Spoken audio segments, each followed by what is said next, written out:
Empezamos entonces la segunda parte de nuestra clase el día de hoy. Mis apreciados estudiantes, estamos hablando acerca de la educación en el Tahuantinsuyo. Yo te decía que la educación en el Tahuantinsuyo fue eminentemente clasista. ¿Eso qué quiere decir? Que fue un privilegio de unos cuantos. La educación no fue para todos. El Inca no aceptó que la educación se brinde a todos. No, por esa razón solamente mandó a construir un solo recinto amurallado para brindar educación solo a los varones nobles. Miren ustedes, solo a los varones nobles. Y todos sabemos que en el Tahuantinsuyo, pues los varones nobles solamente estaban distinguidos unos por ser o pertenecientes a la nobleza de sangre y otros por pertenecer a la nobleza de privilegio. Miren ustedes. Entonces, estamos hablando de nobles de sangre y estamos hablando de nobles de privilegio.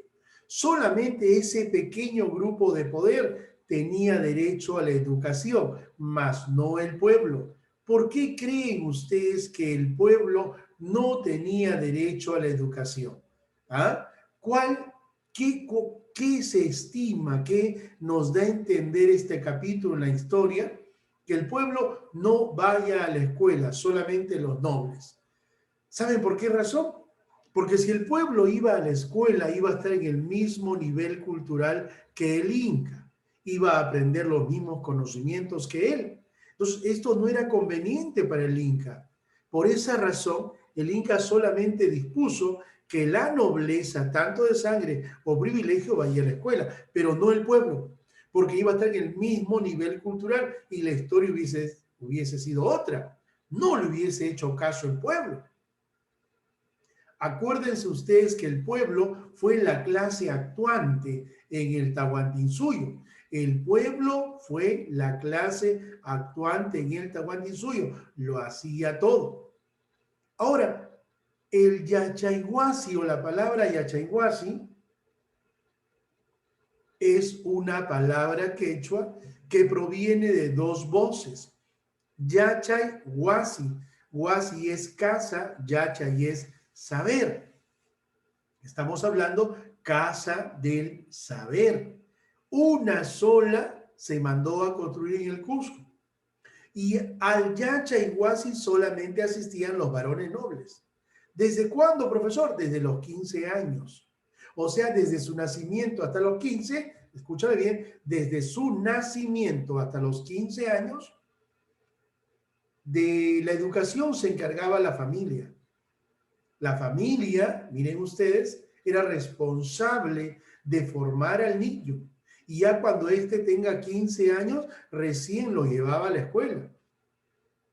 Y en la escuela, el tiempo de formación fue 4 años. O sea, ingresaban a los 15 y salían a los 19 años. No vayas a pensar que todos los días se iban a casa como ahora. No, no, no.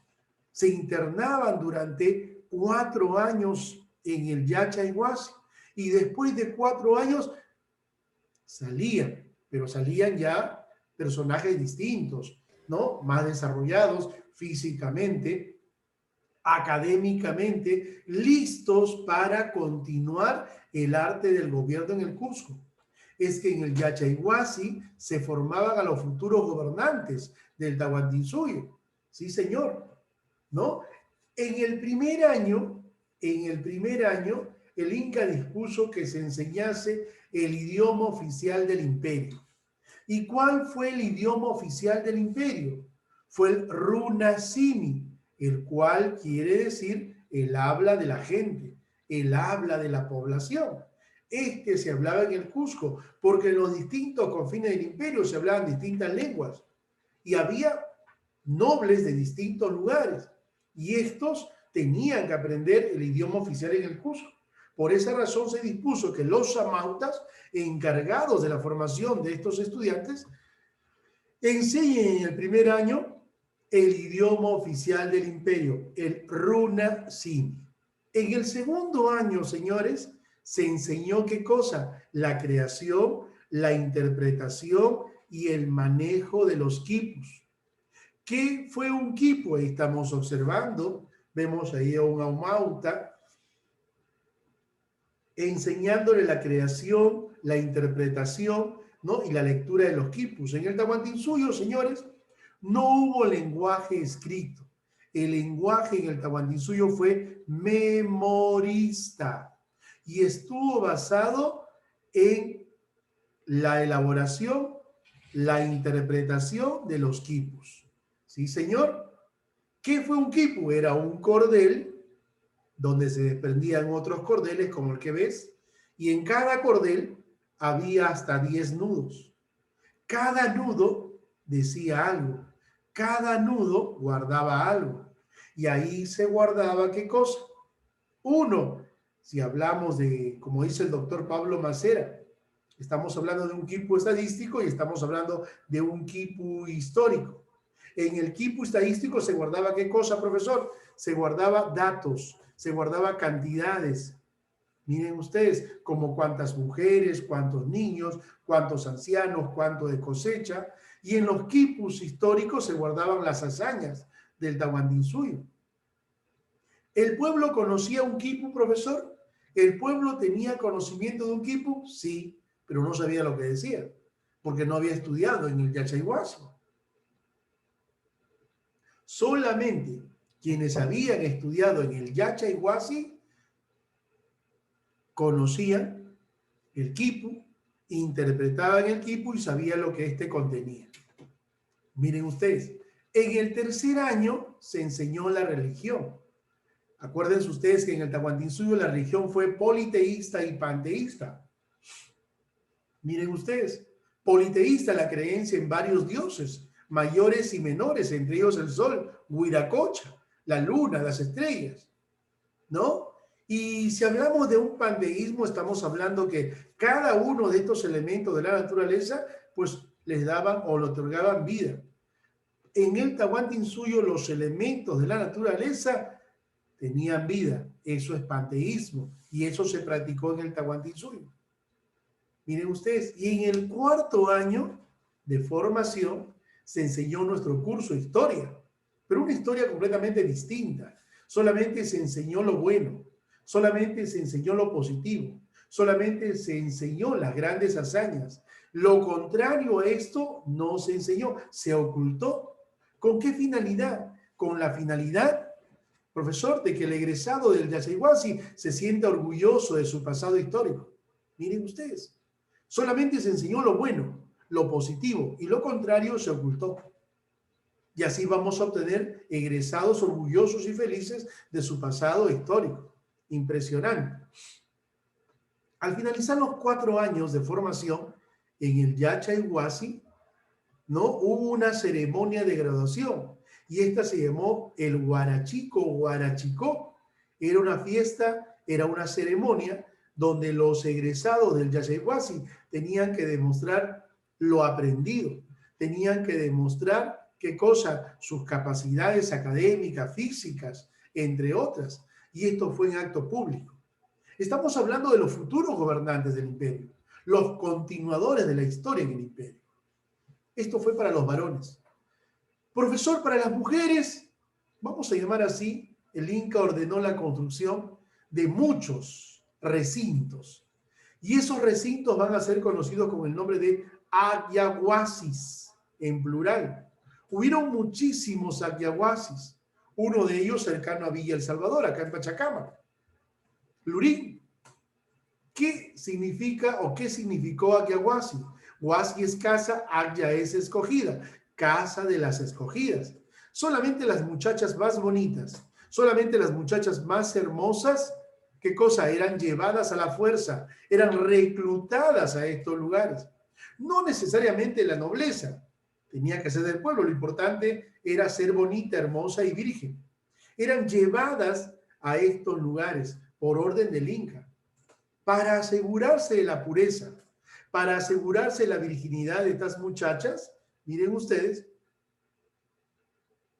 según el doctor Luis Eduardo Valcárcel, se las reclutó desde los 7, 8, 9 años de edad. Sí, señor. Desde los 7, 8, 9 años de edad eran reclutadas de los brazos de sus padres a estos lugares. Estas van a estar a cargo de unas mujeres un tanto viejas, conocidas con el nombre de mamaconas o mamacunas. Estas se encargaban de brindarle conocimiento, de formación, de prepararla para 3 cosas. La primera, para ser las otras esposas del Inca. Lo segundo, para ser entregadas como trofeos de guerra, sí, a todo aquel que merecía ser premiado en el Tahuantinsuyo. Y lo tercero, para casarlas con el sol. Sí, señor, para casarlas con el sol.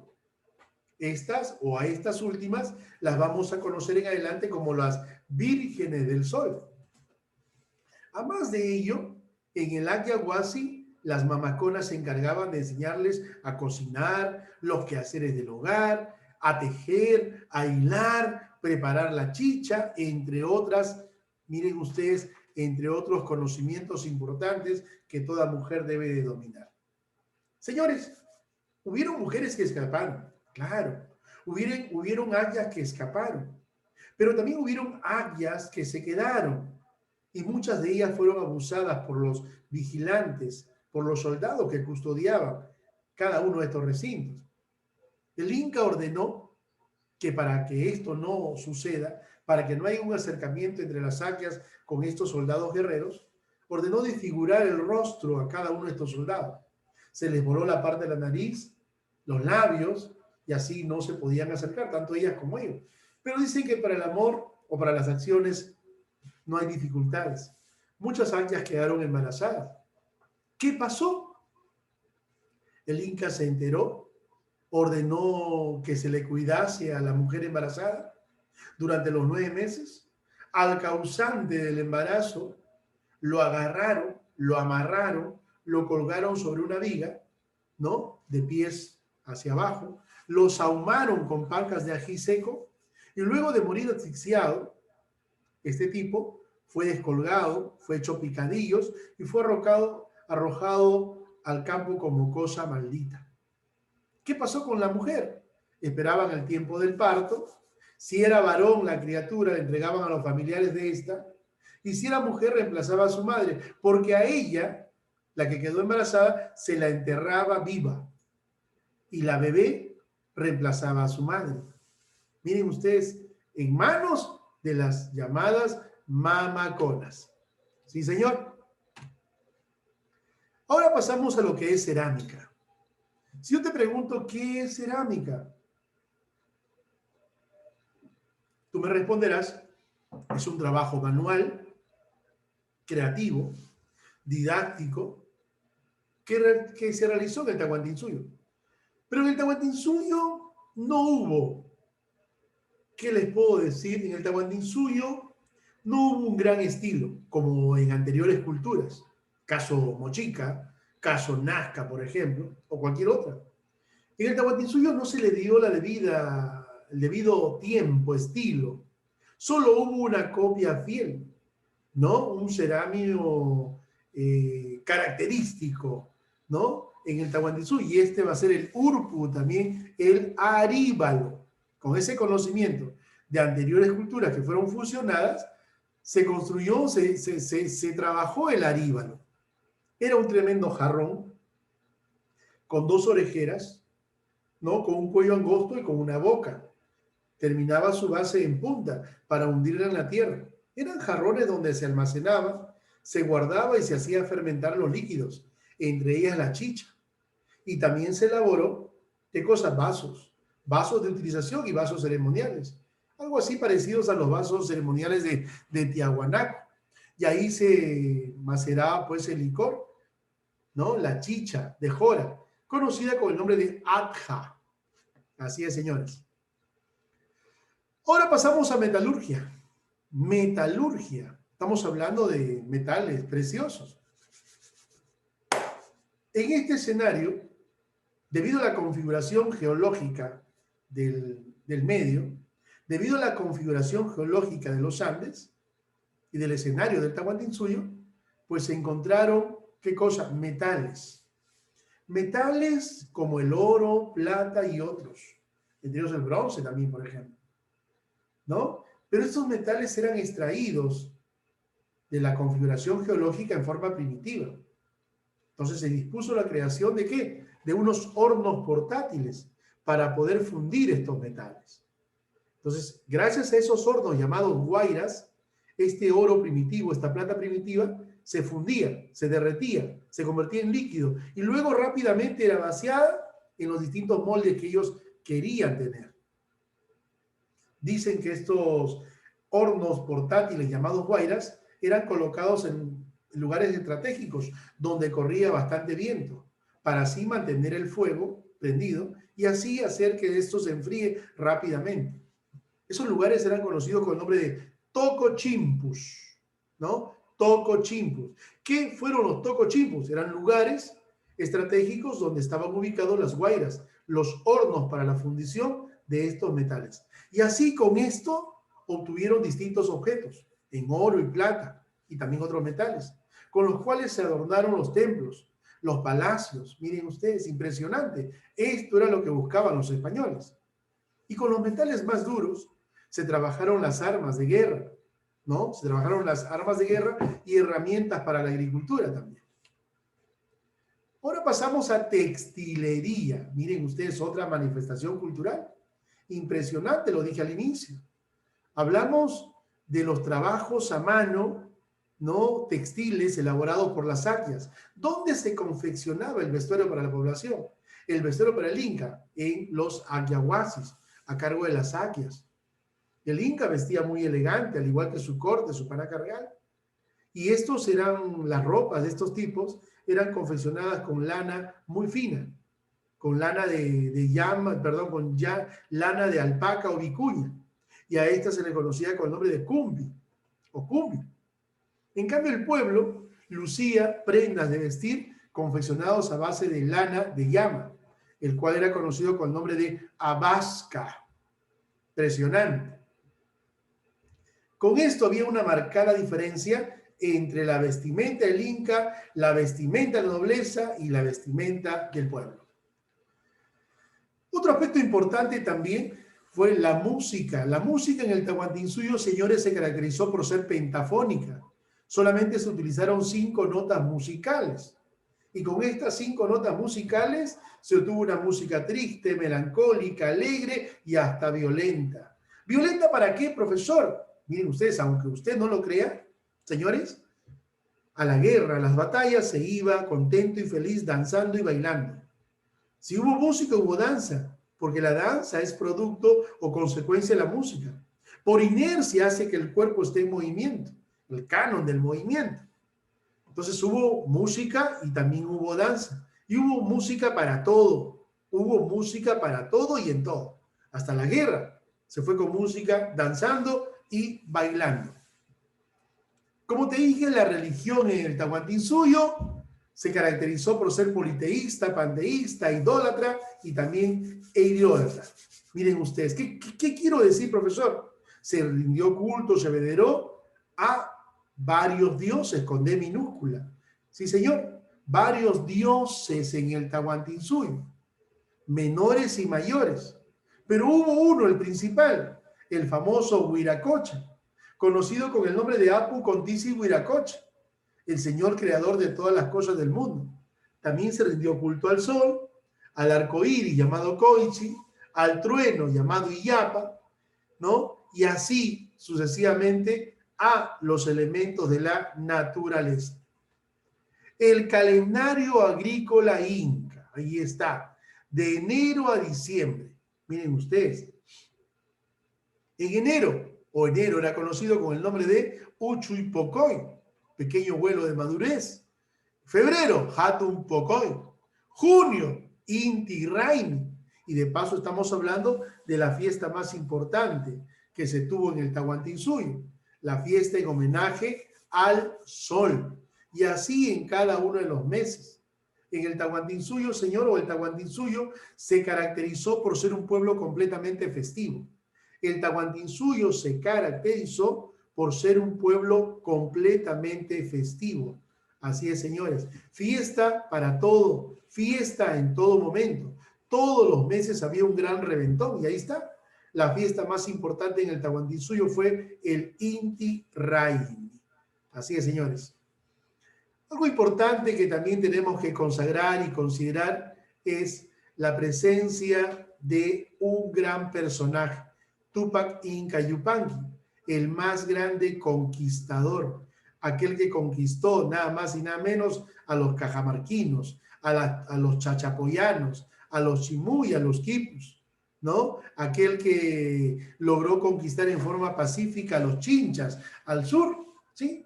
Porque en el Tahuantinsuyo hubo dos tipos de conquistas, una conquista de tipo pacífica y una conquista de tipo violenta.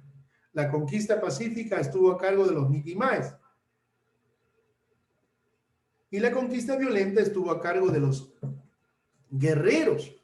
Estos últimos trajo como consecuencia la aparición de yanaconas, los prisioneros de guerra perpetuos en el Tahuantinsuyo. Pero acá tenemos que resaltar a Tupac Inca Yupanqui, aquel que mandó a construir una enorme balsa que estamos observando ahí, una enorme balsa con la cual se atrevió a tener una expedición hacia las islas de Oceanía. Llegó a la Polinesia, Melanesia, Micronesia. Miren ustedes, impresionante la hazaña que tuvo, ¿no?, este gran conquistador llamado Tupac Inca Yupanqui. Y luego tenemos acá, ya finalizando, a un gran personaje, el último de los protagonistas del imperio, aquel responsable de que el imperio se venga abajo, de repente a su no precavida acción. Estamos hablando de Huayna Cápac, aquel que logró la máxima expansión en el Tahuantinsuyo. Huayna Cápac dice que tuvo 27 hijos con 16 esposas. Fue consagrado como el mozo poderoso. Murió de sarampión. Huayna Cápac tuvo 27 hijos y entre los 27 hijos tuvo un hijo, el más querido, nada más y nada menos que Atahualpa, nacido en el Ecuador, Quito, hijo de una madre ecuatoriana. Al igual que él, se enamoró. Miren ustedes, y producto de esto aparece Atahualpa. Se convierte en el hijo más querido que tuvo Huayna Cápac. Cuando Atahualpa era pequeño, le decía a su padre: papá, llévame al Cusco. Y este le decía: hijo mío, no, te traeré el Cusco a tus pies.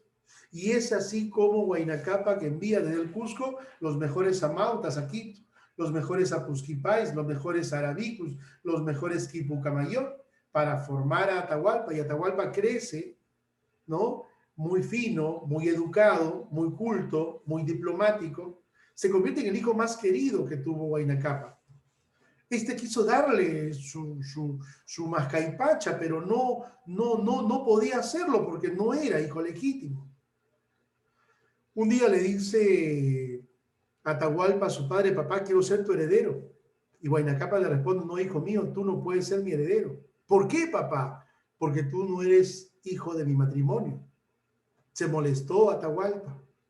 Y se molestó más cuando Huayna Cápac nombró como heredero legítimo de la mascaipacha a Huáscar Tópac Cusihualpa. Y ahí se desencadenó una guerra entre los pueblos del norte con los pueblos del sur, la guerra de etnias. En ese momento que los pueblos se mataban entre ellos, aparece la figura de los de España, al mando de Francisco Pizarro. Huayna Cápac, en su lecho de muerte, porque él muere de sarampión, se entera que sus pueblos se mataban entre ellos por el poder.